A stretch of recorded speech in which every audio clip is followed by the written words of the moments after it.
tout cela est le résultat de la dureté des cœurs. S'il y en a un parmi vous ou une parmi vous qui se reconnaît à travers ce discours, il va falloir rapidement se ressaisir. Mes chers frères, mes chères sœurs, la dureté des cœurs fait même que la personne, à la fin, elle devient désagréable et elle a un mauvais comportement. Elle est insupportable. Allah tabaraka wa ta'ala dit فَبِمَا رَحْمَةٍ مِّنَ اللَّهِ لِنْتَ لَهُمْ وَلَوْ كُنْتَ فَظًّا غَلِيظَ الْقَلْبِ لَانْفَضُّوا مِنْ حَوْلِكَ. C'est par quelques miséricordes de la part d'Allah que tu, Muhammad, as été si doux envers eux. Mais si tu étais rude, ici Cheikh Saadi il dit, c'est-à-dire que tu as un mauvais comportement. Mais si tu étais rude, au cœur dur, il se serait enfui de ton entourage. Donc on voit ici que la dureté des cœurs fait que la personne s'éloigne d'Allah. La dureté des cœurs fait que même socialement, la personne elle est plus acceptée. La personne elle a de moins en moins de facilité à trouver des bonnes fréquentations, à trouver des personnes qui l'aiment réellement. Ces personnes-là, généralement, les fréquentations qu'elles ont, c'est des fréquentations par intérêt. C'est parce que tu as de l'argent qu'on te fréquente. C'est parce que tu as des contacts qu'on te fréquente. C'est parce que tu es intéressant. Tu peux m'aider dans tel domaine que je te fréquente. Sinon, autrement, poubelle. Tu n'es pas intéressant. Et ça, ce n'est pas des vraies relations. Mes chers frères, mes chères sœurs, Allah tabaraka wa ta'ala éprouve certains sur terre, parfois par la pauvreté, parfois par la guerre. Pourquoi? Pour qu'ils disent Ya Rabb, qu'ils invoquent Allah. Et malheureusement, ces personnes-là, malgré les dures épreuves qu'ils ont dures, ils ne lèvent pas les mains et ne disent pas Ya Rabb. Ça, c'est le fruit de quoi? La dureté des cœurs. La dureté des cœurs. Allah Ta'ala, il nous dit فَلَوْلَا إِذْ جَاءَهُمْ بَأْسُنَا تَضَرَّعُوا وَلَكِنْ قَسَتْ قُلُوبُهُمْ. Pourquoi donc, lorsque notre Seigneur leur vint, n'ont-ils pas imploré la miséricorde? Mais leur cœur s'était endurci et le diable enjolivait à leurs yeux ce qu'ils faisaient. Voilà. Leur cœur a tellement durci qu'ils se sont éloignés de quoi? De dua. Beaucoup de gens ont dans leur esprit que la dureté du cœur amène les péchés. Mais ce que tu oublies, mon frère ainsi que toi, ma sœur, c'est que la dureté du cœur, c'est le résultat de tes péchés. C'est une punition divine. Les gens ne réalisent pas. Subhanallah, il est loin d'Allah. Elle est loin d'Allah. Ils sont insensibles au rappel.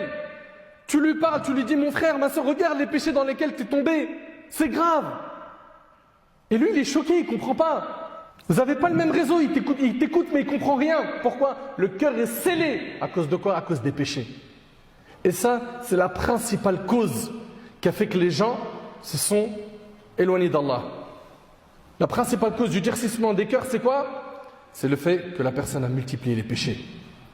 Allah tabaraka wa ta'ala nous dit فَبِمَا نَقْدِهِمْ مِيثَاقَهُمْ لَعَنَّاهُمْ وَجَعَلْنَا قُلُوبَهُمْ قَاسِيَةً. Et puis, à cause de leur violation de l'engagement, donc la désobéissance, nous les avons maudits et endurci leur cœur. Comprends donc que ce durcissement du cœur, c'est le résultat de quoi? De tous ces péchés que tu fais. Toi, tu ne comprends pas pourquoi est-ce que tu n'arrives plus à faire salat. Tu n'arrives pas à comprendre pourquoi tu ne te réveilles plus pour le fajr. Tu n'arrives pas à comprendre pourquoi tu ne lis plus le Coran comme avant. Tu n'arrives pas à comprendre pourquoi tu n'as plus cette foi solide que tu avais à l'époque. Parce que tu as trop fait de péchés. Trop.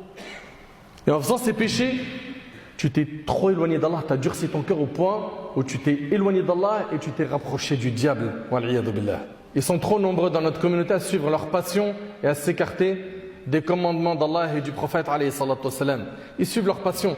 Allah tabarak wa ta'ala nous dit أَفَرَأَيْتَ مَنِ اتَّخَذَ إِلَهَهُ هَوَاهُ وَأَضَلَّهُ اللَّهُ عَلَى عِلْمٍ وَخَتَمَ عَلى سَمْعِهِ وَقَلْبِهِ وَجَعَلَ عَلى بَصَرِهِ غِشَاوَةً فَمَنْ يَهْدِيهِ مِنْ بَعْدِ اللَّهِ أَفَلَا تَذَكَّرُونَ. Vois-tu celui qui prend sa passion pour sa propre divinité? C'est-à-dire quoi? Sa passion, elle lui demande de faire ou de ne pas faire, il exécute. Et lui, pour lui, satisfaire Allah, c'est devenu le dernier de ses soucis.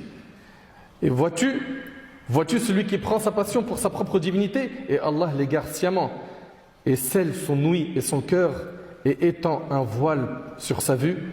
Qui donc peut le guider après Allah? Ne vous rappelez-vous donc pas? Mes chers frères, mes chères sœurs, on parle d'un danger ici qui est terrible. La dureté du cœur. T'imagines que ça peut te faire perdre sur deux tableaux, ici-bas et dans l'au-delà? As-tu oublié que tu as été créé par Allah tabaraka wa ta'ala uniquement pour l'adorer? C'est l'objectif principal de toute l'humanité. C'est qu'on adore Allah tabaraka wa ta'ala, qu'on réussisse cet examen, qui est ce passage sur terre. Et toi, les commandements d'Allah, les versets, les hadiths, tu les as balayés d'un revers de main? T'en veux plus? Pourquoi cet orgueil? As-tu oublié qu'après la mort, il y a un paradis éternel? As-tu oublié qu'après la mort, on a un rendez-vous